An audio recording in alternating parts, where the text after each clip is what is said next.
गोधूली बेला है, मंगल अवसर है। आज अपने इस राष्ट्र मेले का हमारे माननीय मुख्यमंत्री द्वारा विधिवत उद्घाटन किया गया है। इस अवसर पर, इस मंगल अवसर पर एक बार भगवान का स्मरण करेंगे। बोले सिद्धिविनायक भगवान की, भारत माता की, भारत माता की। आज हमारे इस बुंदेलखंड क्षेत्र बल्कि प्रदेश के सबसे प्राचीन और ऐतिहासिक इस रास मेले के उद्घाटन के अवसर पर कृपापूर्वक हम सबके बीच में विराजे प्रदेश के यशस्वी मुख्यमंत्री श्री मोहन यादव जी का मैं स्वागत करता हूं। साथ में हमारे संसदीय क्षेत्र के सांसद राहुल जी का, सागर की बहुत ही गतिशील सांसद लता जी का, हमारे साथी पूर्व मंत्री भूपेन्द्र जी का, सागर विधायक श्री शैलेश जी का, विधायक कुलदीप जी का, मंडा विधायक श्री वीरेंद्र मर्दान जी का, देवरी विधायक श्री बिहारी पटेल जी का, जिला पंचायत के अध्यक्ष श्री हीरा सिंह जी का, हमारे भारतीय जनता पार्टी के ग्रामीण जिलाध्यक्ष हमारे रानी पटेल जी का, शहरी जिलाध्यक्ष हमारे श्याम तिवारी जी का, हमारे जवाहर सिंह जी का और सदानंद जी का, कृष्ण विराजमान हमारे सभी वरिष्ठ श्रेष्ठ जनों का सभी का सम्मान है। आपको यथा योग्य प्रणाम करता हूँ, यथा योग्य नमस्कार करता हूँ और सम्मुख उपस्थित मेरे इस बुंदेलखंड क्षेत्र के सभी मेरे क्षेत्र वासियों का, किसानों का, माताओं का, बहनों का, सभी का हृदय से स्वागत करता हूँ। मित्रों, आप सभी जानते हैं कि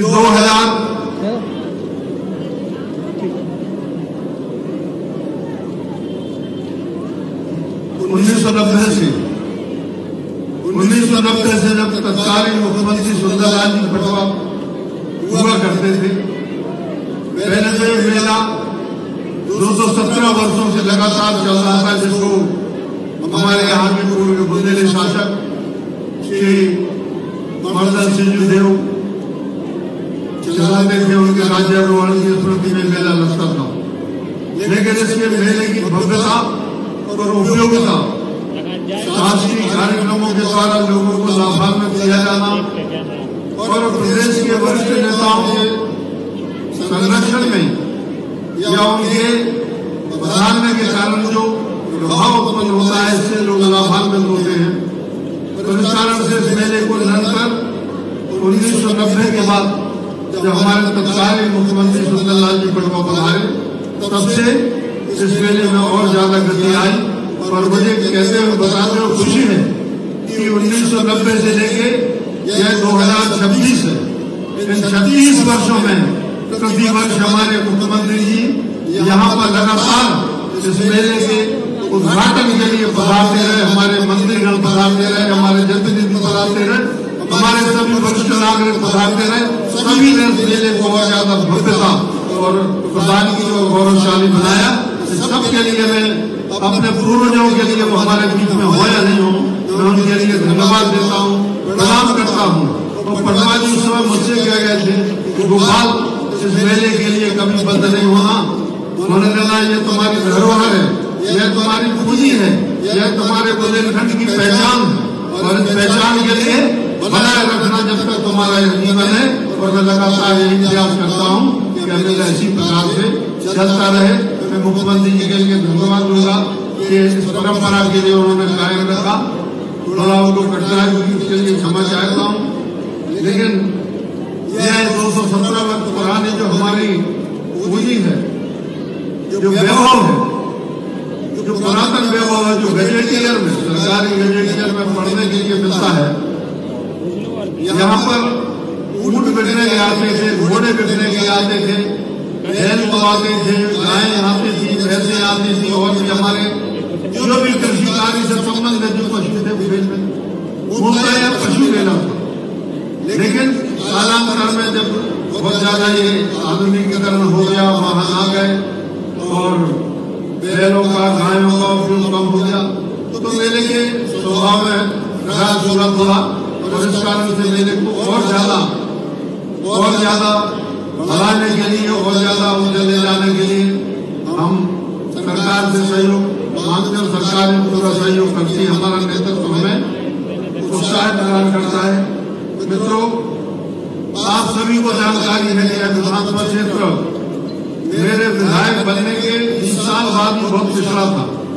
जब मैं 2084-85 में पहली बार विधायक बना, मुख्यमंत्री जी इस विधानसभा क्षेत्र में 20 साल तक जब मैं विधायक रहा, 20 साल तक अपोजिशन में एक सड़क नहीं बनी, एक पुलिया नहीं बनी, एक तसला मिट्टी नहीं गिरी, एक तसला गिट्टी नहीं गिरी। 20 सालों तक मैं अपोजिशन में मैं विधानसभा में संघर्ष करता रहा, लेकिन यहाँ पर 20 सालों में 20 रुपए का काम भी नहीं हुआ। लेकिन मैंने अपना हौसला नहीं छोड़ा और भगवान की कृपा से पार्टी के नेतृत्व की क्षमता से 2003 में जब भारतीय जनता पार्टी की सरकार बनी और उसके बाद हमारे राज्य में सरकार बनने के बाद केंद्र में जब हमारी सरकार बनी, तो जो पंख लगे क्षेत्र के विकास के लिए, उससे निरंतर हमारे क्षेत्र में जो विकास हुआ वह बहुत ही अद्भुत और और हम सब के लिए एक प्रकार से सभी के लिए यह एक प्रकार से आत्ममुक्त करने वाला था। माननीय मुख्यमंत्री जी, मैं जरा इतिहास में जाना चाहता हूँ। हमने आंदोलन किए, मैंने विधायक बनने के पहले जब आंदोलन किए, तत्कालीन मुख्यमंत्री अर्जुन सिंह ने फायरिंग करवा दी आंदोलनकारियों पर। उसमें मैं भी था और हमारे 4 साथी पुलिस की गोलियों से मारे गए।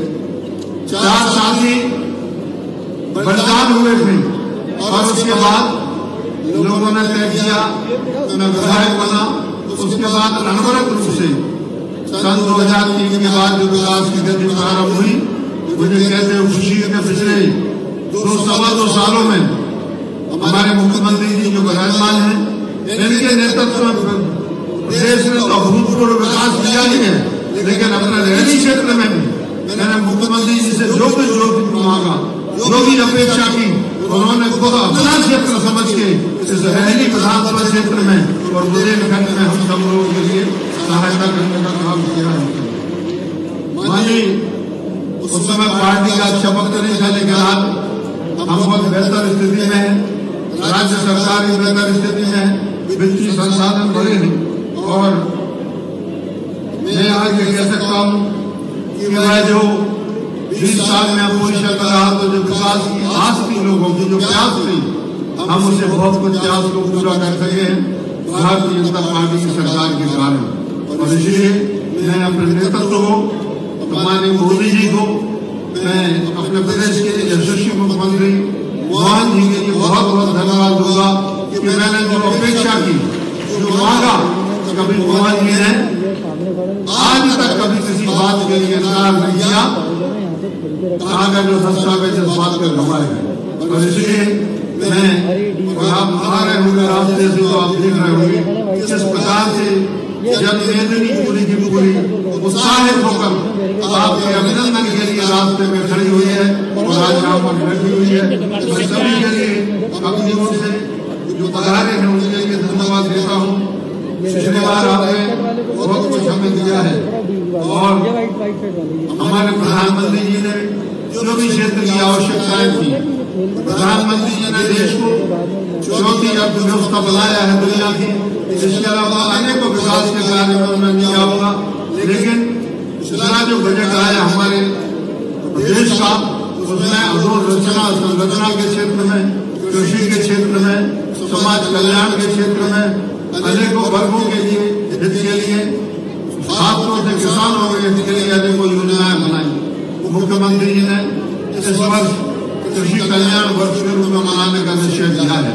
माननीय मुख्यमंत्री जी, हमारे क्षेत्र में सिंचाई का रकबा अपेक्षाकृत कम है, बल्कि बहुत कम है।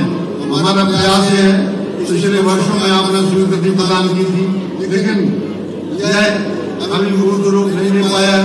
मैं आपके सामने कुछ अपनी ओर से इस क्षेत्र के लिए, बल्कि बुंदेलखंड के 8-10 विधानसभा क्षेत्र इसमें सम्मिलित हैं, इनके लिए कुछ निवेदन और अनुरोध करना चाहूँगा। मुझे विश्वास है कि आप हम सब जनता को अपना प्रेम और आशीर्वाद देंगे। माननीय मुख्यमंत्री जी, हमारे रैनी विधानसभा क्षेत्र की निम्नलिखित मध्यम सिंचाई परियोजनाओं के कार्य शीघ्र पूर्ण कराने एवं योजनाओं के क्रियान्वयन हेतु पर्याप्त धनराशि उपलब्ध कराने का कष्ट करें। हमारी पोखरा मध्यम सिंचाई योजना, हमारी कृषि आचंद मध्यम सिंचाई योजना, हमारी कृषि भिड़वासा मध्यम सिंचाई परियोजना, इसको तो आपने अभी प्राधिकार समिति में स्वीकृत किया है। मुझे जानकारी इसके लिए भिड़वासा सिंचाई योजना के लिए हमारा रेंट बेड एरिया जो थाना वाला जहाँ हवाई पट्टी है वहाँ वो एरिया पूरा कवर हो जाएगा। तो सिंचाई योजना, साथ ही 2 लघु सिंचाई योजनाओं की मैं आपसे अपेक्षा करता हूँ कि आशीर्वाद आपसे मिलेगा। एक तो हमारी महात्मा जलाशय सिंचाई योजना और नया घेरा जो हमारा है गणेशगंज बियर योजना के लिए स्वीकृत करने का कष्ट करेंगे, क्योंकि ये किसानों का सम्मेलन है और इसलिए सिंचाई के बिना कृषि कार्य अधूरा रहता है और इसलिए इसको प्राथमिकता से मुख्यमंत्री जी राशि उपलब्ध करवा को जहाँ जैसी बैठकें होती है। मेरा तो निवेदन है कि मुझे जानकारी है कि परसों हमारे भारत सरकार के पर्यावरण मंत्री, वन मंत्री भूपेंद्र जी आ रहे हैं, तो मुझे जानकारी मुझे तो नहीं भी आ रहे। हम तो आप तो दिल्ली जाते हैं, तो यहाँ पर जो थोड़े बहुत अवरोध होते हैं उन्हें आप समाप्त कर जल्दी से जल्दी योजनाओं को पूरा कराने का कोशिश करेंगे। यही आपसे मेरा निवेदन है। हमारे क्षेत्र में बेरोजगारी बहुत है। पहले यहाँ बीड़ी बनती थी, लेकिन बीड़ी का काम धीरे धीरे कम हो गया, काफी खत्म हो गया। बल्कि बीड़ी की जगह पाउच है, जो जल्दी के पाउच होते हैं, उन्हें स्थान ले लिया। आजकल लड़के नौजवान तो कोई बीड़ी पीते नहीं, सब पाउच खाते हैं। इसलिए बीड़ी बनाने वाला बड़ा वर्ग बेरोजगार हो गया है। आपसे निवेदन है कि मैंने प्रयास करके और आपके आशीर्वाद से अपने विधानसभा क्षेत्र के पटना कगरी के पास MSME के द्वारा उद्योग केंद्र विकसित किया है। बिजली, सड़कें, पानी सभी की वहाँ पर व्यवस्था कर ली गई है, किंतु अभी तक इस क्षेत्र में कोई भी उद्योग नहीं लगने से क्षेत्र में रोजगार की कठिन समस्या है। निवेदन है कि प्रदेश में आपके प्रयासों से जो कुछ निवेश आ रहा है उसका एक हिस्सा इस क्षेत्र में निवेशित करने हेतु स्वीकृति प्रदान करने की कृपा करेंगे। माननीय मुख्यमंत्री जी, क्षेत्र में 18 वर्ष पहले सन 2005 में उद्यान की महाविद्यालय शुरू हुआ था, जिसके लिए उस समय बजट में लगभग 130 करोड़ रुपए की राशि प्रस्तावित थी, जिसमें से अभी तक कुल राशि 5 करोड़ रुपया ही प्राप्त हुई है 18 वर्षों में। इस राशि के अभाव में भवन नहीं बन पाया और कक्षाएं सुचारू रूप से नहीं चल पा रही है। इसलिए इस वर्ष में हॉर्टिकल्चर कॉलेज के संकाय निर्माण हेतु 20 करोड़ रुपए की राशि स्वीकृत करने के बाद है। उद्यान की इस समय देश में रोजगार का सबसे बड़ा माध्यम है, जहाँ मैं देखता हूँ माली प्रशिक्षण केंद्र। आजकल तो बड़े बड़े बंगले बन गए हैं शहरों में, 2-2, 3-3 मालियों की आवश्यकता होती है। फूलों का और अनेक प्रकार की शाकाहारी फसलों का, जो साग सब्जी का उत्पादन देश में बहुत बड़ा है। मैं मान के चलता हूँ कि सबसे ज्यादा इस समय रोजगार देने वाला यदि कोई माध्यम है तो यह उद्यान की है। इसके लिए आप निश्चित रूप से प्राथमिकता से करने का कष्ट करें। रैली और नालाकोटा कृषि पचमंडियों में स्थिति अत्यंत जर्जर है। इनमें प्लेटफार्म निर्माण एवं परिषद के सीमेंटीकरण हेतु 5-5 करोड़ रुपए की राशि स्वीकृत करने का कष्ट करें एवं शायदपुर की उपमंडी के विकास के लिए 1 करोड़ रुपया एवं घाना में उपमंडी स्वीकृत करने का कष्ट करें। मुख्यमंत्री हमारी मंडियां हैं ये बहुत पुरानी हो गई, जो इनकी फर्श वगैरह जो है वो खुद है, इसकी अनाज उसी में फर्श में और मिट्टी के साथ उससे रेत के साथ मिट्टी के साथ मिल जाता है। कृपा कर करने का कष्ट करें।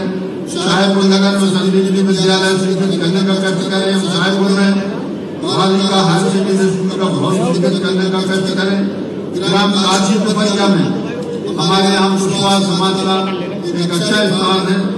टोरिया है हमारी नौपुर टोरिया क्षेत्र के प्रसिद्ध देवी तीर्थ हरसिद्धि तीर्थ कारगिल क्षेत्र में देवी लोक निर्माण और सौंदर्यीकरण करने का कष्ट करें। ग्राम काशी परिया में लवकुश पहाड़ी पर भगवान लवकुश धाम हेतु 5 करोड़ रुपया स्वीकृत करने का कष्ट करें, ताकि वहाँ पर भगवान लवकुश का अच्छा मंदिर बनवा के और हम वहाँ पर सौंदर्यीकरण कर सकें। माननीय मुख्यमंत्री जी, ये हमारे कुशवाहा समाज के बहुत भावना से जुड़ा हुआ विषय है। क्षेत्र के बेरोजगारों को रोजगार पाने हेतु गलाकोटम साहेबपुर नगर में कौशल शिक्षा हेतु ITI की स्वीकृति प्रदान करने की कृपा करें। रहली एवं साहेबपुर की PSC जो हमारा प्राइवेट हेल्थ सेंटर है उसको उन्नयन कर CHC करने का कष्ट करें। गलाकोटा रहली देवरी मार्ग का उन्नयन करने का करने का कष्ट करें। ग्राम काशी पिपरिया उदयपुर हेडगल में सब स्टेशन स्वीकृत करने का कष्ट करें बिजली का। एवं 108 महिला टोलों की सूची हमने विद्युत विभाग को दी है, उसको स्वीकृत कर विद्युतीकरण कराने का कष्ट करें। आदिवासी क्षेत्र गढ़ता में स्थापित रानी दुर्गावती प्रतिमा स्थल का एवं संग्रहालय का विस्तार एवं सौंदर्यीकरण करने हेतु 1 करोड़ रुपये का आवंटन करने की कृपा करें। बुंदेलखंड क्षेत्र की सबसे महत्वाकांक्षी एवं सर्व उपयोगी मांग नर्मदा जी को सुना नदी से जोड़ने का कष्ट करें। इससे 8 विधानसभा क्षेत्रों को बहुत लाभ मिलेगा। गलाकोटा एवं रहली के महाविद्यालय में स्वविधि योजना के संचालित पाठ्यक्रमों को साधनाधीन करने का कष्ट करें। गलाकोटा नगर का 4 लेन रिंग रोड दक्षिणी बाईपास स्वीकृत करने का कष्ट करें। और अंत में गलाकोटा एवं रहली नगर में 1 मेगावाट के सोलर पार्क का निर्माण कराने की स्वीकृति प्रदान करने की कृपा करें। सब कार्यों जो मैंने निवेदन किया है आपसे आग्रह किया, इसके लिए बहुत बहुत धन्यवाद। हम सभी लोग पहले भी आपके कृतज्ञ हैं, आगे भी रहेंगे।